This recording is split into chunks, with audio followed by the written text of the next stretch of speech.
60 سال بعد واقعہ حاصل پیش آئے، اس پر میں تفصیلی گفتگو نہیں کر سکتا، وہ شاہ صاحب تشریف لائیں گے انشاءاللہ، وہ اس پر سیاح حاصل تبصرہ فرمائیں گے۔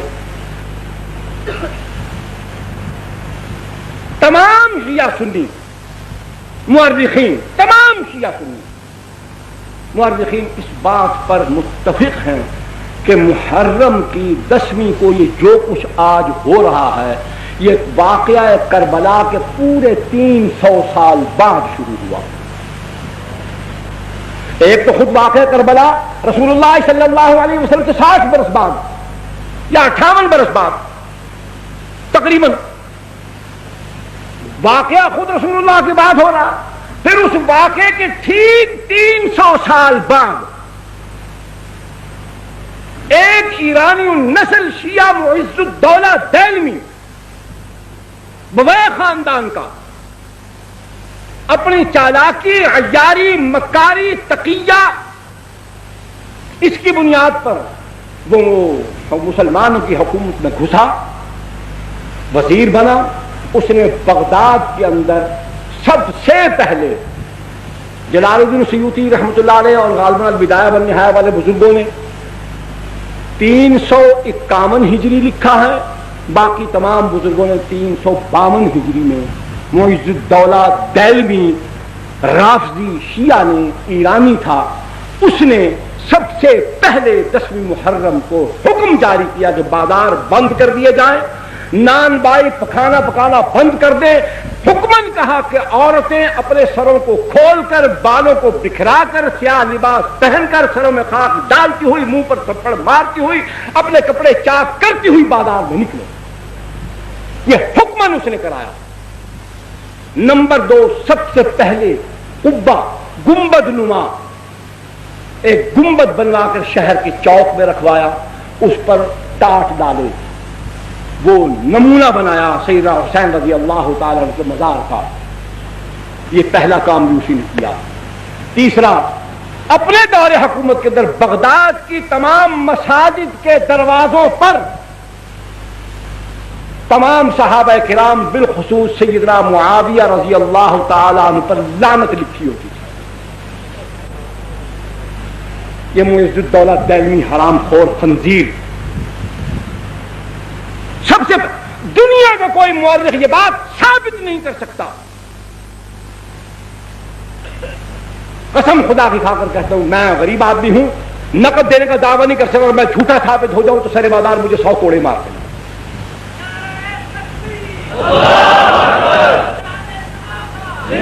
سیدنا حسین رضی اللہ تعالی عنہ کی شہادت کے ٹھیک 300 سال بعد معز الدولہ دہلوی، نام یاد رکھیے،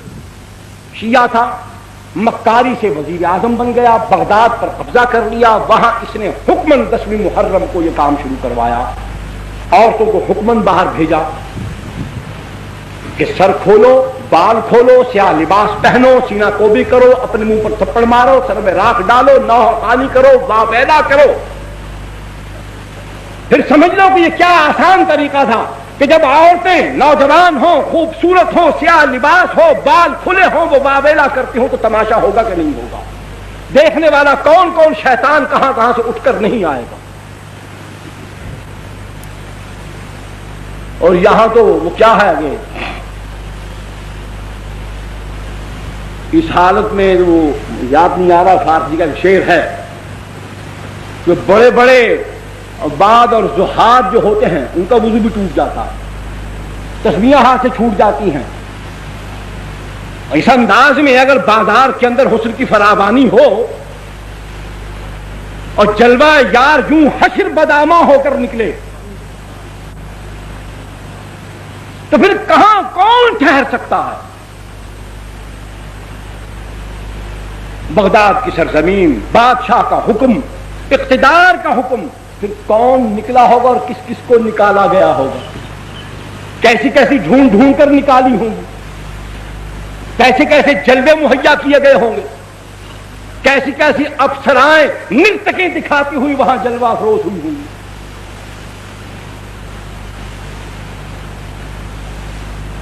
دوسرا، ایران کے اندر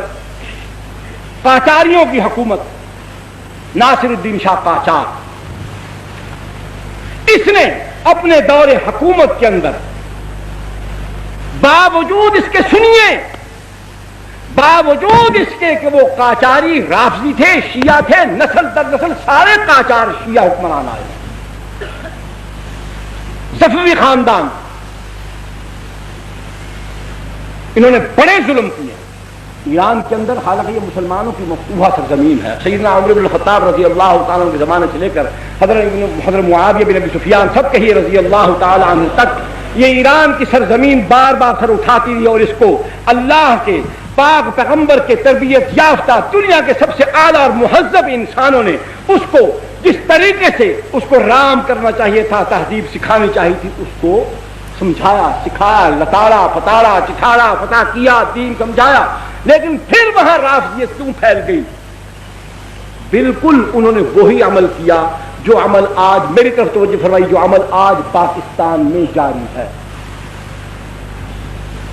انہوں نے وہاں سنی مسلمان عوام کو کچھ نہیں کہا، صفوی خاندان کے بادشاہوں نے 20,000 سے زائد علماء کو قتل کر دیا، صرف علماء کو قتل کیا۔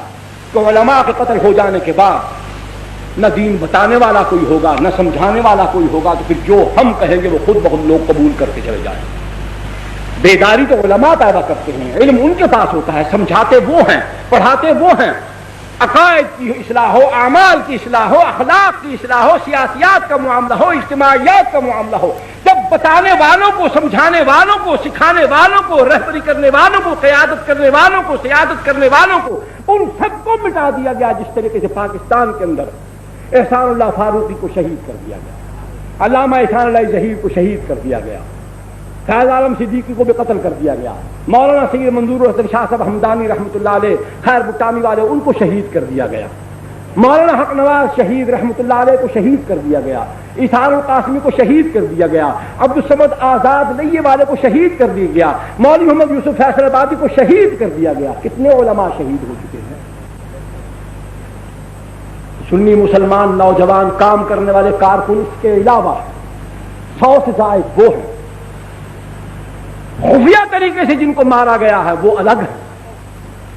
جب اسی طریقے سے اہل سنت والجماعت کا طرز عمل یہی ہوگا جو آج ہمارا ہے، تو بالکل وہی صفوی خاندان والا عمل پاکستان میں شروع ہو چکا ہے۔ یہ بھی اس بات کی نشاندہی کرتا ہے کہ سنی سن ہو چکا ہے، اس کے اندر غیرت دینی مر چکی ہے، اس پر پھٹکار پڑ گئی ہے کہ صحابہ کے پر لعنت بھیجنے والے مردود ملعون لوگوں کے ساتھ تعلقات کی وجہ سے خدا نے اس کا ایمان سلب کر دیا،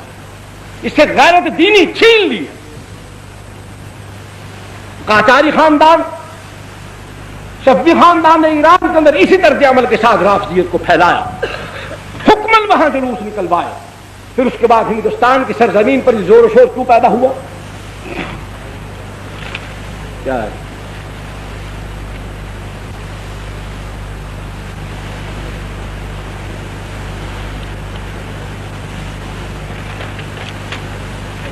ہندوستان کے اندر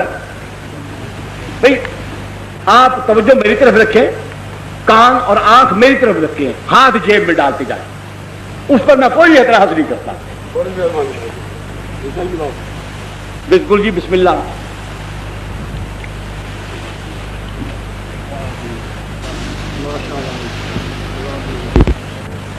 توجہ میری طرف رکھیں۔